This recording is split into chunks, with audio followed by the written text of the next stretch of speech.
Hey guys, well as promised, I'm going to review I Spit on Your Grave 2. Now before I begin, I just want to say I re-reviewed the first one and the second one.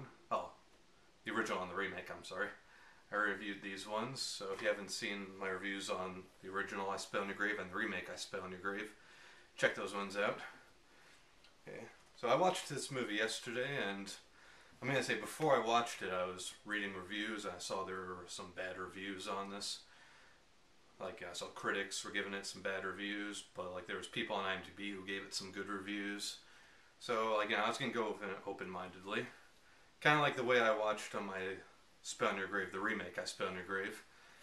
So I thought of course it got bad reviews, but like a lot of horror movies get bad reviews, and heck, the original movie got bad reviews, but I turned out liking it.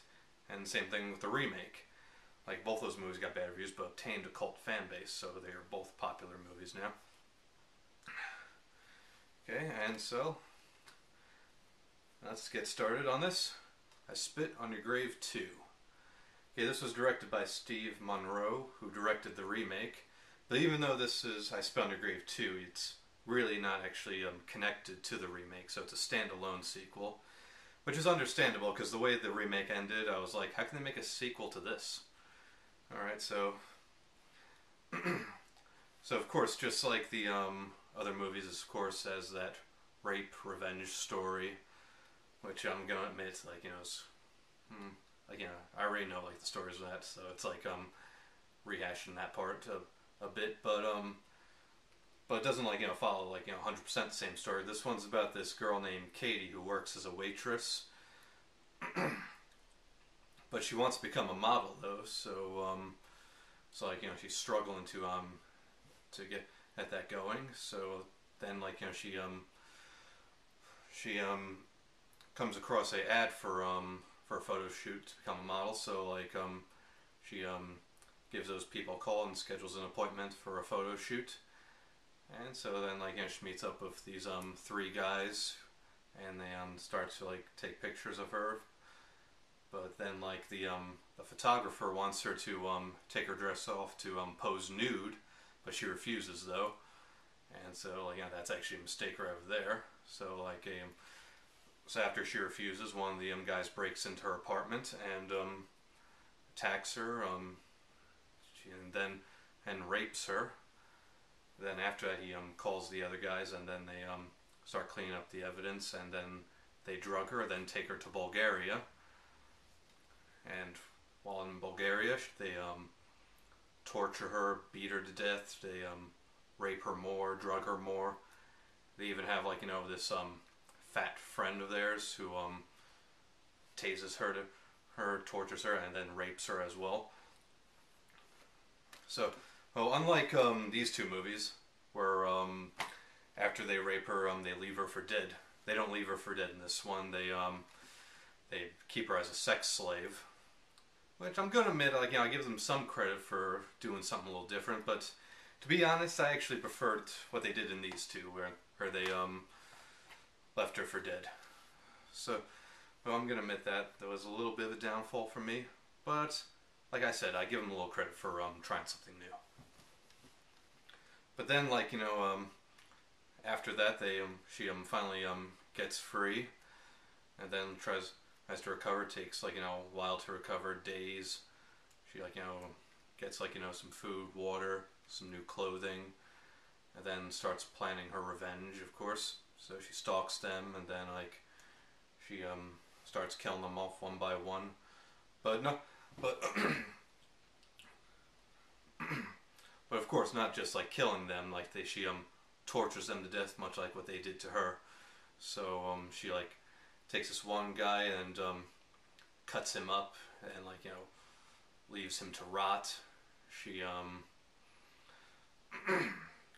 she also tases a guy to death, much like what he did to her. And also the last guy. Oh my God, that was very over the top. Well, I'm not gonna explain what happened right over there. I'm just gonna say it was very over the top. It will make you cringe, much like what it made me do. So in all, I didn't think this movie was that bad of a movie. I mean, could have been better. Like, it was decent. Like, I didn't like it, but I didn't hate it though. Like, I'm gonna like say that the like, it was definitely pretty intense. It was pretty over the top. I mean, like, it suffered from, like, some cliches, of course. Like, they broke in because, like, she didn't lock the door. And also, since I mentioned that they took her to Bulgaria, but how they get her there though? Like, how they sneak her on a plane, get her on a boat? I mean, like, when they check like bags and whatnot. So, like, that was a downfall for me right over there. Like, that didn't make any sense. But the acting though, let me say about the acting, since I remember saying that Camille Keaton was a good actress in this one, and Sarah Butler was a good actress in this one, and the girl in this one,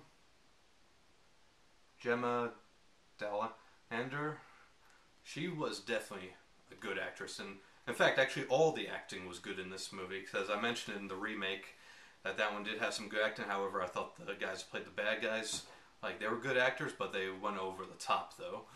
So it's definitely had some pretty good acting, and the bad guys were definitely, like, good actors in this one. So I give them, like, credit for that too. Good acting. Yeah, so I can definitely see what Sean C. Phillips, cool dude, or on Facebook, like, I mean, not Facebook, YouTube, meant that this movie was definitely unbearable to watch. Like, since I saw, he said it was unbearable to watch, but he thought it was a good movie though. Yeah, like, I had to say, like, I did like it a little more than disliked it. I mean, like, like, it's definitely worth checking out, but let me warn you though, if you have, like, a weak stomach, I don't think this is a movie for you. So it's definitely not a movie for everybody. Like, I know there's gonna be people who complain that it was just, like, more over the top, just disgusting, and wasn't really much going on for that part. I will also admit that it did have, like, more of her being tortured and raped than it did have, like, with her getting her revenge. So there was more of that in this one.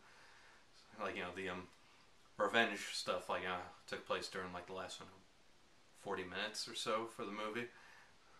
Like, and also the ending was, like, a little have, like, mixed feelings about the ending, but like, all in all though, it was, like, had some, like, good acting, good character development, and, like, all in all, it was decent. Like, all in all, it was an okay movie. Didn't, like, 100% like it, but I didn't hate it either. So it was, like, in between. Decent movie. I am interested in knowing what my YouTube friend Dave's Nightmare would think of this movie. I would say, like, check it out, man. And maybe I'll, like, see you do a review on this too. And I think that's all I gotta say. Alright, thanks for watching. Bye.